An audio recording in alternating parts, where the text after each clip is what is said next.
Panorama group, जो सोचता है वो करता है। आपके अपने सपनों का आशियाना।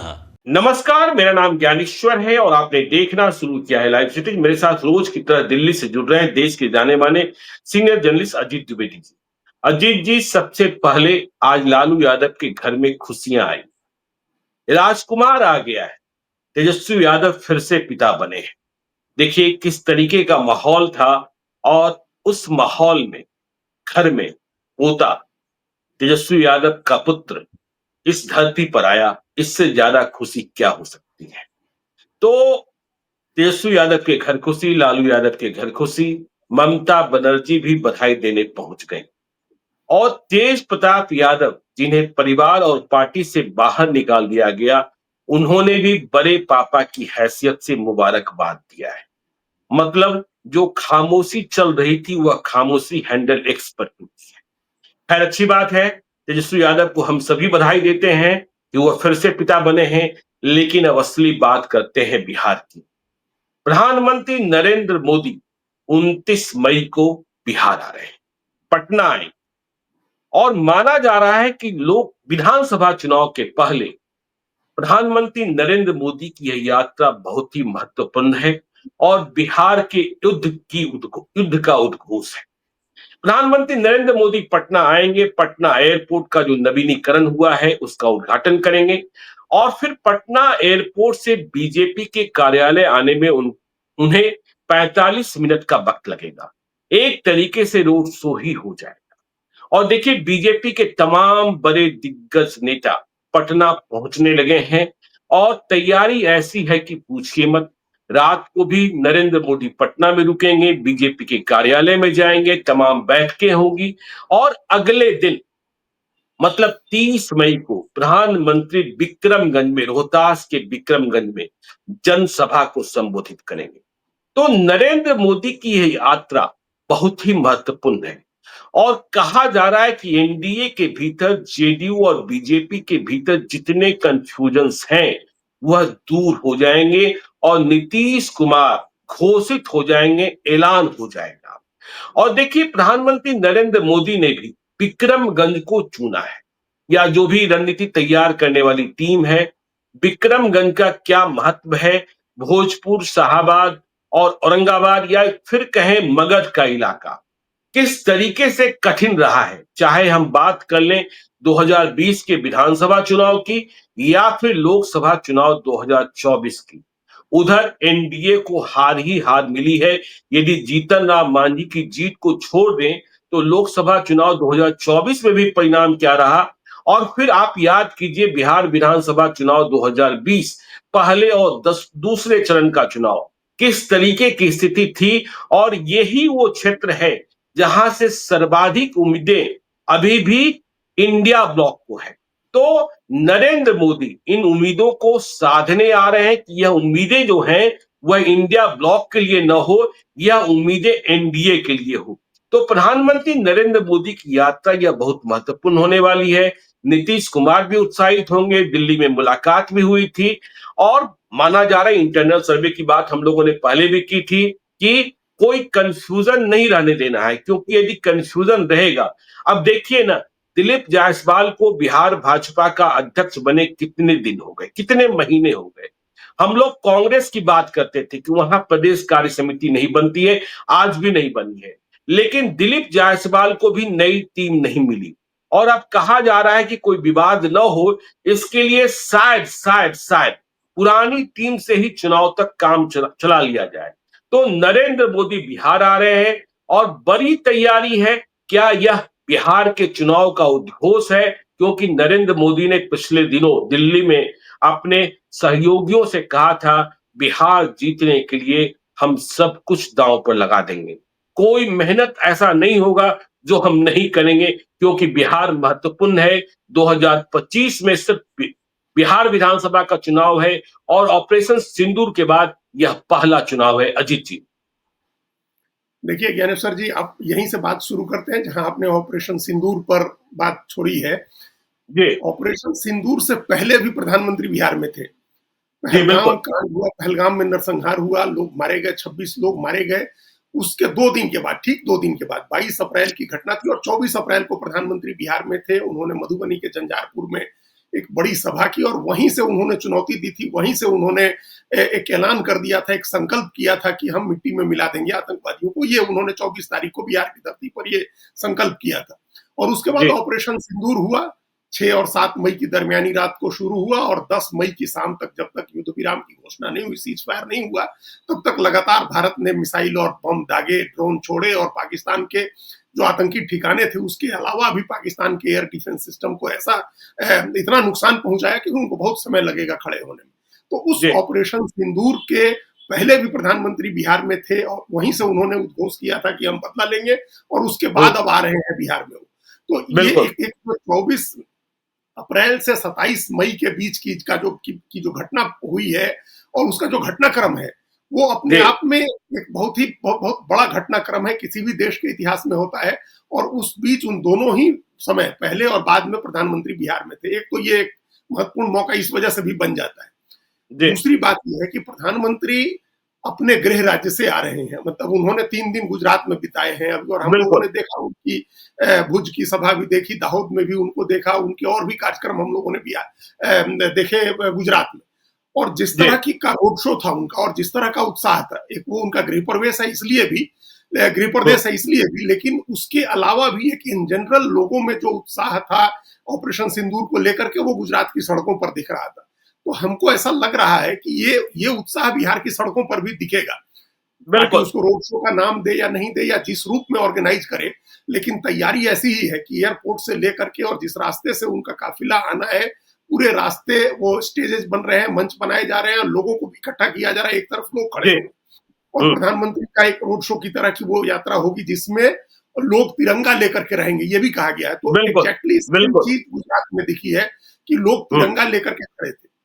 हम्म प्रधानमंत्री की पार्टी ने भी, भारतीय जनता पार्टी ने भी तिरंगा यात्रा की थी, उसके लिए भी 10 दिन का समय तय हुआ था। 13 मई से, हमको लगता है 13 मई से 23 मई तक 10-11 दिन की जी तिरंगा यात्रा भी थी। तो इसमें भी तिरंगा लेकर के लोग खड़े होंगे। अब आप हम्म कल्पना करिए उस तिरंगा, मतलब सड़कों पर लहराते हुए तिरंगा और प्रधानमंत्री खुली जीप में खड़े होकर के और एयरपोर्ट से आ रहे हैं।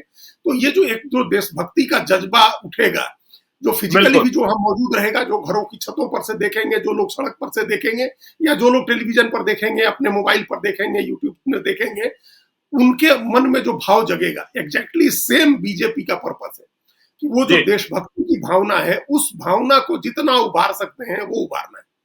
प्रधानमंत्री बिल्कुल वहां पता नहीं, मतलब उद्घाटन के बाद कुछ बोलेंगे या नहीं बोलेंगे, बोलेंगे भी तो वो कोई जनसभा टाइप की नहीं है पटना एयरपोर्ट पर भी, लेकिन उसके बाद अगले दिन जो वो जनसभा करेंगे, तो ये जी एक तरह से जो गुजरात में हम लोग देखे 3 दिन, वही हम्म 2 दिन दोहराया जाएगा बिहार में। दो बिल्कुल दिन में उसका एक रूप देखेंगे हम लोग कि देशभक्ति की भावना पैदा की गई। प्रधानमंत्री का जो भाषण होगा वो रगों में दौड़ते लहू में उबाल लाने वाला होगा। वो लगातार बिल्कुल जिस तरह से बोल रहे हैं, जैसे उन्होंने गुजरात में कहा कि पाकिस्तान को उन्होंने कहा डायरेक्टली कि चैन से रहो, अपनी रोटी खाओ, वरना मेरी गोली तो है ही। तो जी ये जो फिल्मी डायलॉग्स से प्रधानमंत्री और गृह मंत्री और हम लोगों के विदेश मंत्री, हम लोग के रक्षा मंत्री, सब आदमी फिल्मी डायलॉग से पाकिस्तान को अभी एड्रेस कर रहे हैं, पाकिस्तान को चेतावनी दे रहे हैं। तो ये बिहार के लोगों जी को ये चीजें अपनी करेंगी, उस अंदाज में हम्म कुछ उनका भाषण होगा, तो देशभक्ति की भावना जगाने वाली बात होगी। और उसके पीछे एक बड़ा जो कैनवस है वो विकास का है।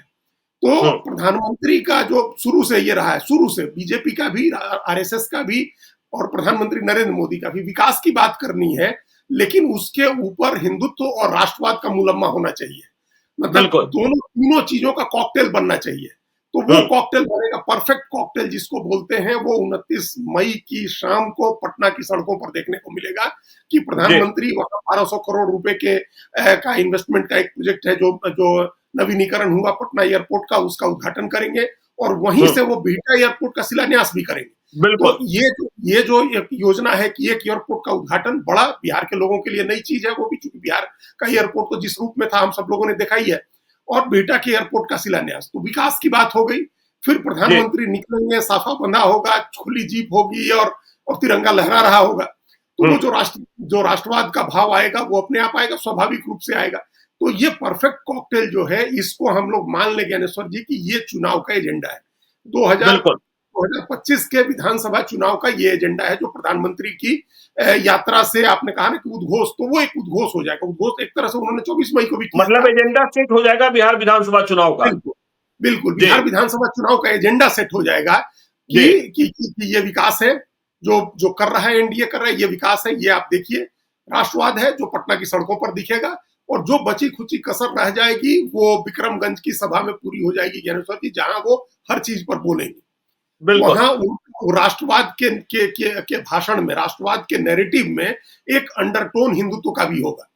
तो जी वो अपने आप होता है। पाकिस्तान को जब आप गालियां देते हैं, ललकारते हैं, पाकिस्तान को जब चुनौती चेतावनी देते हैं, उसको मिट्टी में मिला देने की बात करते हैं, तो अपने आप धर्म की बात उसमें आ जाती है, सांप्रदायिकता का मुद्दा उसमें आ जाता है। अलग से कहने जी की कुछ भी जरूरत नहीं होती। ये हम लोगों ने देखा है ना कि 2015 के चुनाव में भी अमित शाह ने यही कहा था कि अगर भाजपा हारेगी तो पाकिस्तान में पटाखे फूटेंगे। तो धर्म अलग से बिल्कुल लाने की जरूरत नहीं होती, वो पाकिस्तान के साथ अपने आप आ जाता है।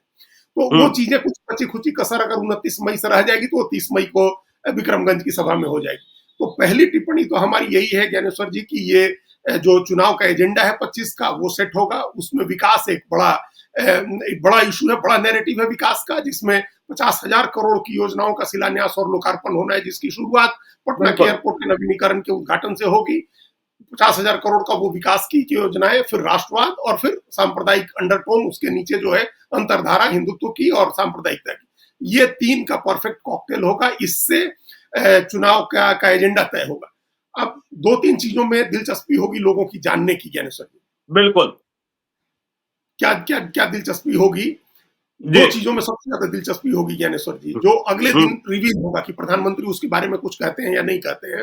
हम्म वो है कि जाति जनगणना पर कुछ बोलते हैं या नहीं बोलते हैं प्रधानमंत्री। बिल्कुल देखिए बिल्कुल अभी सभाओं में बोलने से बच रहे हैं वो, हम्म लेकिन जो मुख्यमंत्रियों का कॉन्क्लेव हुआ, जो एनडीए के सीएम्स का कॉन्क्लेव हुआ, उसमें उन्होंने जाति गणना को लेकर के एक प्रस्ताव पास कराया बीजेपी ने। ऑपरेशन सिंदूर को लेकर के एक प्रस्ताव पास हुआ और एक जाति जनगणना को लेकर के एक प्रस्ताव पास हुआ। और प्रधानमंत्री ने, मतलब सूत्रों ने बताया, प्रधानमंत्री ने उसमें क्या कहा सो प्रधानमंत्री ने कहा कि जो वंचित दल है, लोग जो हाशिए पर लोग हैं, उनको मुख्य धारा में ले आने के लिए हम जाति गणना कर रहे हैं। जिसको जी बाहर आकर के जब जेपी नड्डा ने, जो पार्टी के राष्ट्रीय अध्यक्ष हैं, उन्होंने कहा कि हम जाति की राजनीति नहीं करते हैं। मतलब जाति जो जनगणना है वो जाति की राजनीति का पार्ट नहीं है, ये विकास की राजनीति का पार्ट है। और हम लोग जो हाशिए पर के लोग हैं, जो वंचित लोग हैं, उनको मुख्य धारा में ले आने के लिए जाति की जनगणना कराएंगे। ये बात प्रधानमंत्री कहते हैं कि नहीं सभा में, ये एक बहुत बड़ी बात होगी, क्योंकि बिहार जाति गणना कराने वाला राज्य है। बिहार में जाति गणना हुई है, नीतीश कुमार ने कराई है, जो उनके साथ मंच पर मौजूद रहेंगे। सम्राट चौधरी थे उस समय, ये सब लोग सरकार में थे जब ये नहीं, ये लोग उस समय सरकार में नहीं थे, उस समय तो आरजेडी के साथ सरकार थी जब ये, लेकिन अपोजिशन में थे। और सम्राट चौधरी ये उस समय जो संजय जायसवाल, ये सब लोग गए थे प्रधानमंत्री के यहाँ जब एक ऑल पार्टी डेलीगेशन वो जाति गणना की मांग करने के लिए। तो ये सब लोग मंच पर रहेंगे उस समय, सारे लोग अब इस समय मंच पर हैं जो सरकार में है, जिन जाति जनगणना का समर्थन बीजेपी भी कर रही है। बोलते हैं कि नहीं प्रधानमंत्री, ये एक देखने वाली बात होगी। और दूसरी दिलचस्पी की बात यह होगी कि नीतीश कुमार के नेतृत्व को लेकर के प्रधानमंत्री क्या कहते हैं।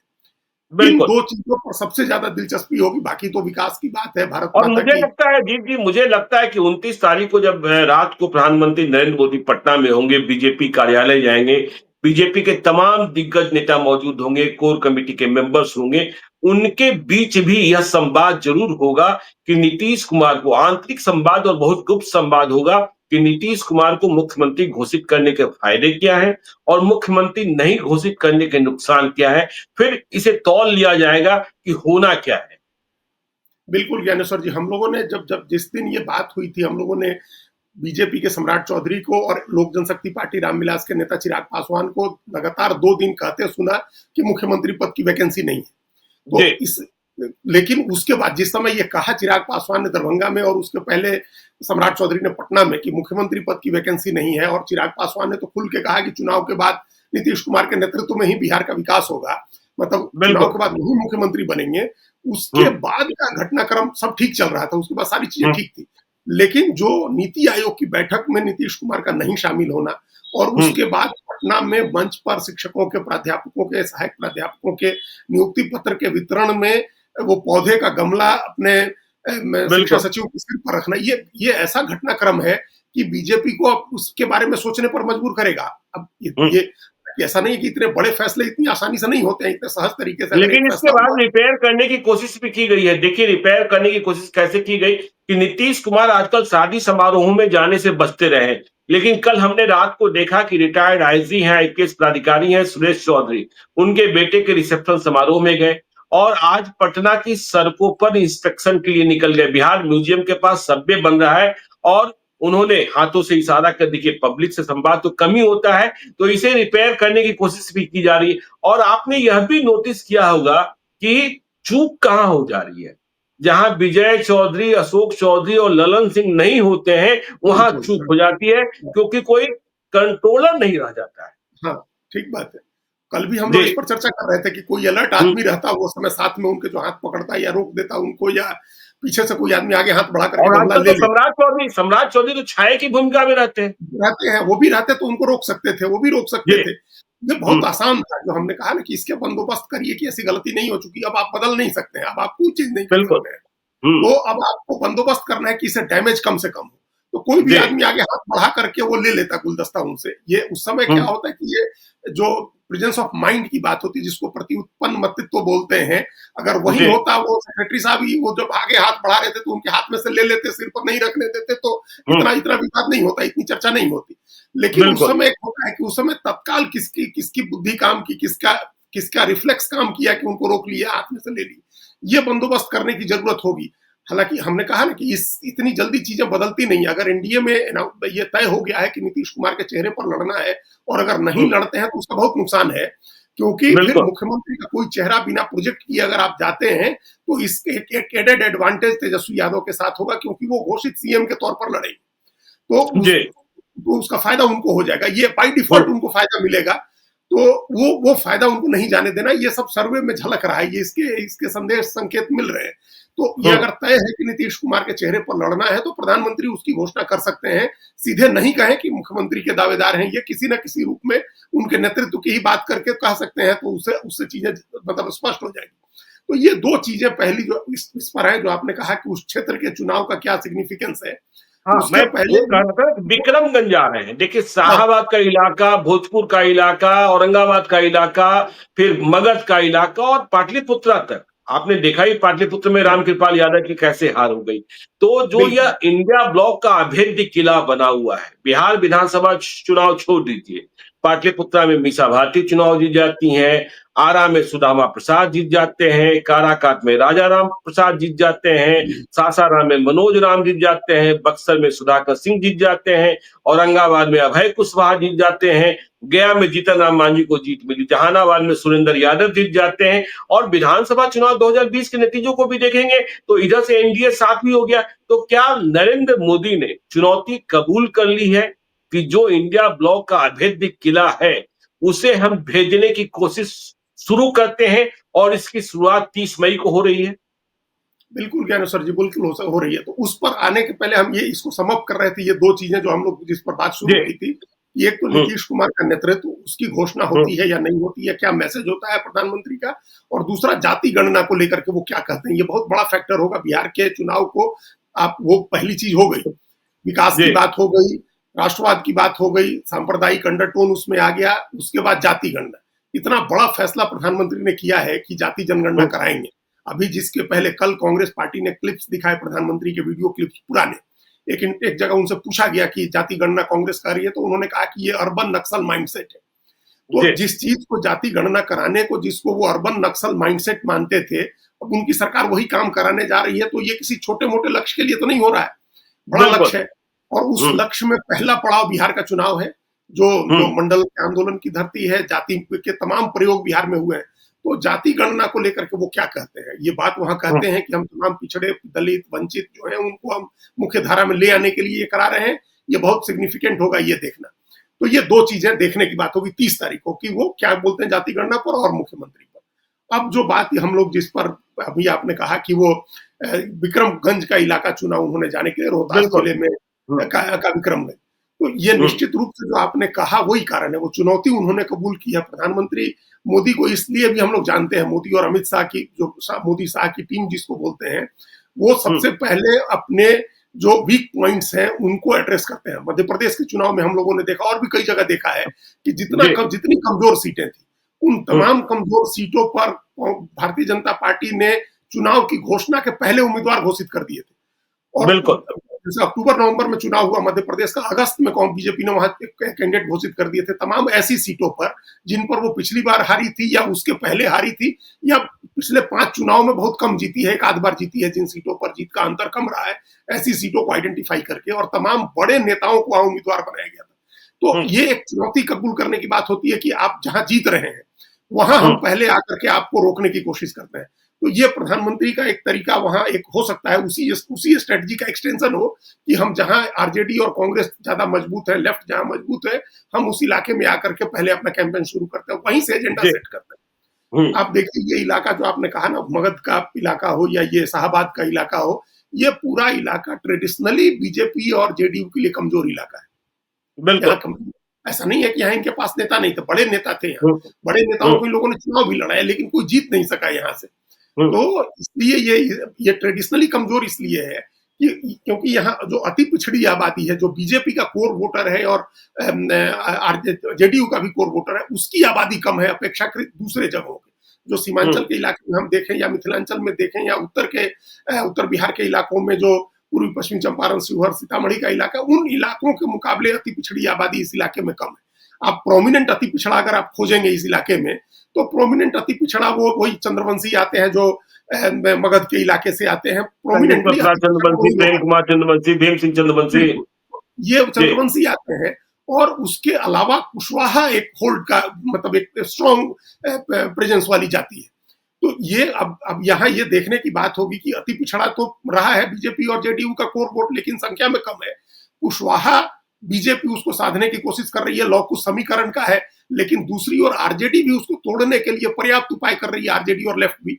लेकिन इसके पीछे एक और वजह बताई जाती है अजीत जी की, देखिए 2015 में जब नीतीश कुमार महागठबंधन में गए, इसके बाद नीतीश कुमार ने जो बहुत सारे प्रयोग किए, उसके कारण इस क्षेत्र में देखिए इंडिया ब्लॉक और ज्यादा मजबूत हो गया, एनडीए की स्थिति कमजोर हो गई। कि देखिए आप कई इलाके ऐसे हैं जिन क्षेत्रों की हम बात कर रहे हैं, शर्मा को बर्मा वोट देने को तैयार नहीं है, मतलब कुशवाहा देने को तैयार नहीं है, बर्मा को शर्मा देने को तैयार नहीं है।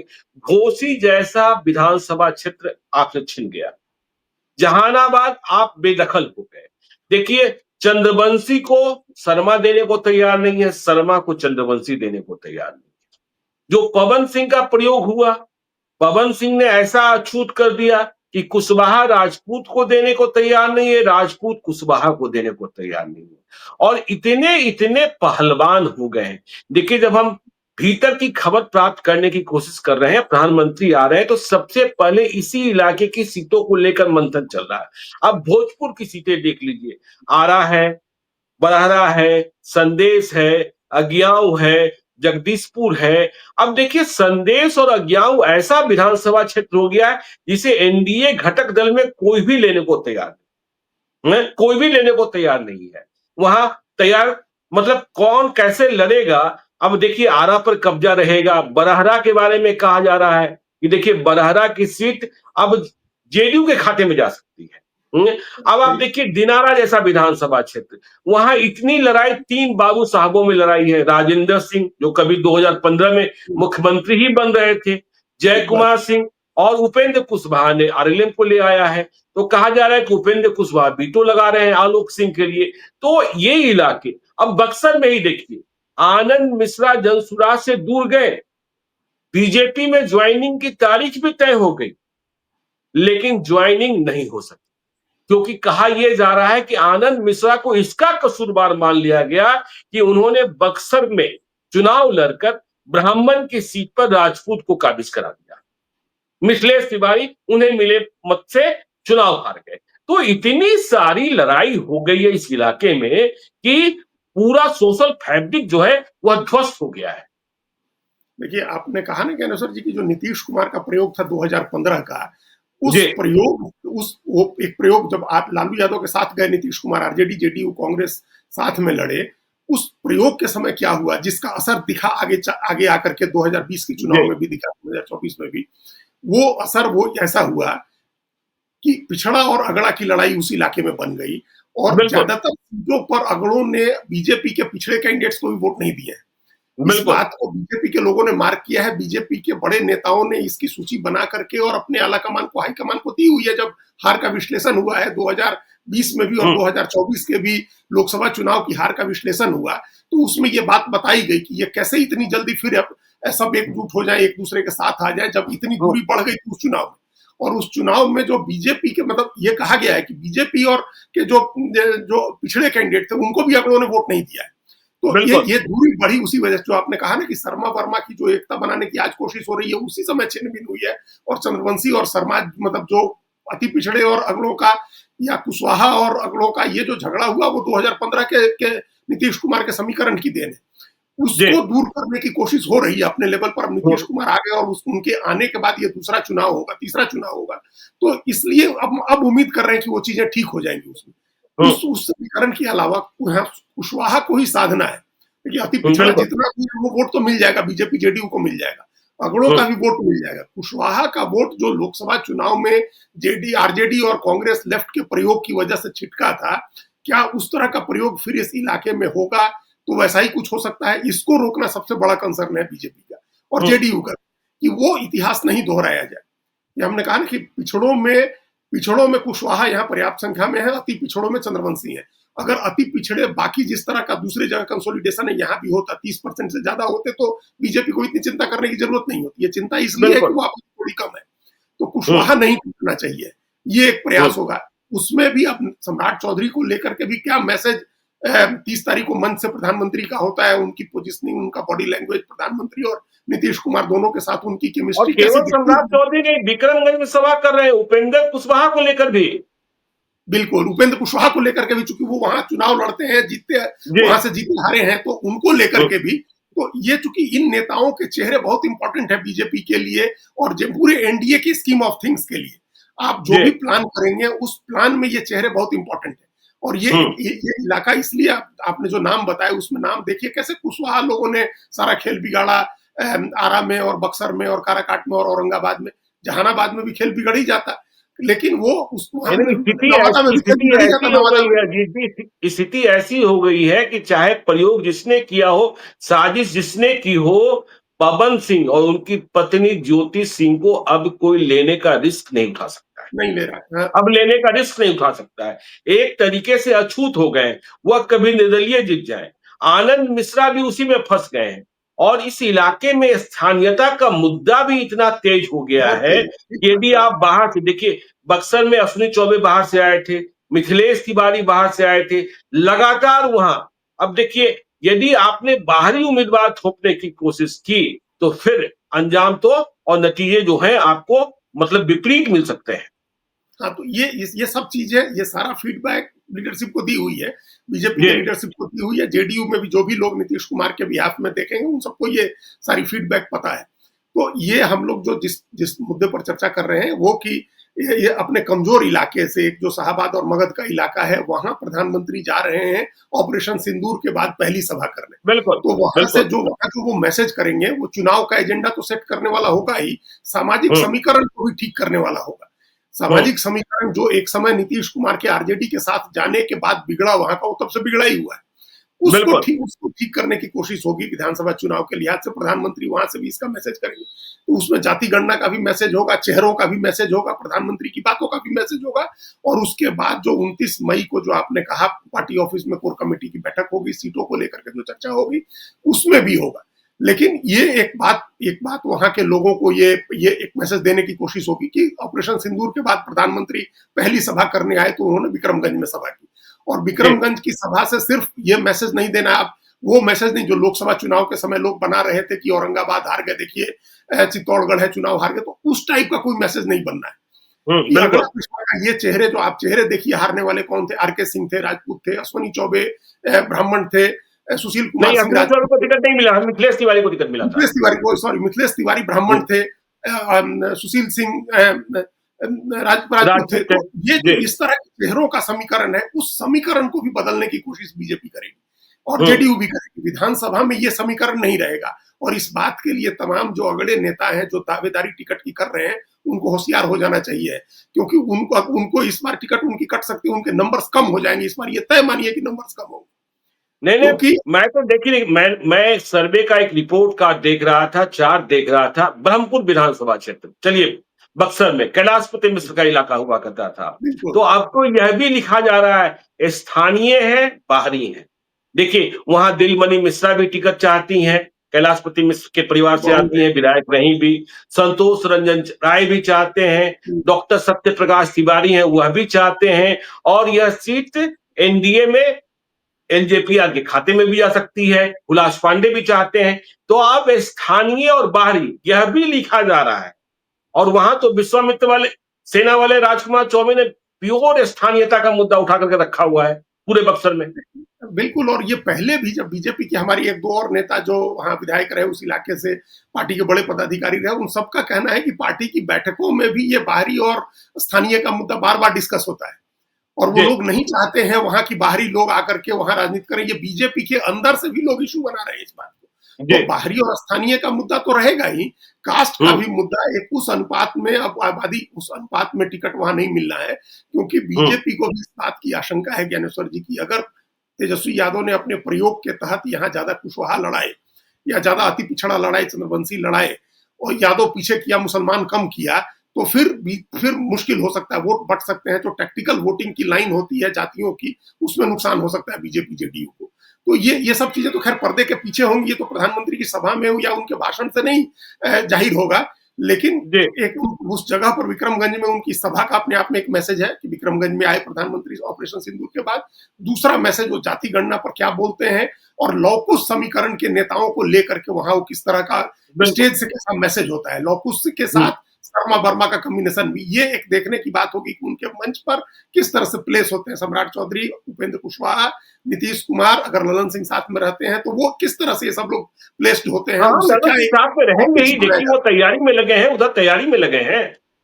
हाँ, तो उसका क्या ऑप्टिक्स बनाया जाता है, ऑप्टिक्स जो तस्वीरें बनती है, क्या पावरफुल इमेज वहां से प्रधानमंत्री क्रिएट करते हैं, जाति गणना को लेकर के क्या बोलते हैं, नेतृत्व को लेकर के, नीतीश कुमार के नेतृत्व को लेकर के क्या बोलते हैं, कैसी केमिस्ट्री दिखती है मंच पर, यही सब चीजें देखने की होगी। बाकी तो एजेंडा वो 29 को पहुंचेंगे उसी समय से शुरू हो जाएगा कि विकास का एजेंडा है, राष्ट्रवाद का एजेंडा है, बिहार हमारी प्राथमिकता में है, बिहार का गौरव है, ये तमाम चीजें। और देखिए लोग 5 या 6 डेड बॉडीज आई हैं ऑपरेशन सिंदूर के बाद से बिहार में, तो एक देशभक्ति ऐसी गांव-गांव में है, जहां जहां डेड बॉडी पहुंची है, सैनिकों के शव आए हैं, शहीदों के शव आए हैं, तो वो उसको एक उस भावना को उभारने का प्रधानमंत्री का एक तत्काल वो एक उनका फोकस होगा उसके ऊपर। चलिए, तो मोदी के आने से बिहार का चुनाव बदलेगा, एजेंडा सेट होगा और दिखने लगेगा कि बिहार का चुनाव आगे आने वाले दिनों में किस रंग में रंगने जा रहा है। तो मोदी के कार्यक्रम पर हमारी नजर बनी रहेगी, आपको हम बताते रहेंगे। देखते रहिए लाइव स्टेज को। यदि अब तक आपने हमारे यूट्यूब चैनल लाइव स्टेज को सब्सक्राइब नहीं किया है तो जरूर कर लीजिएगा, और यदि इस वीडियो को आप फेसबुक पेज के माध्यम से देखें तो पेज को लाइक कीजिएगा, हैंडल एक्स पर भी हमें फॉलो कीजिए। धन्यवाद।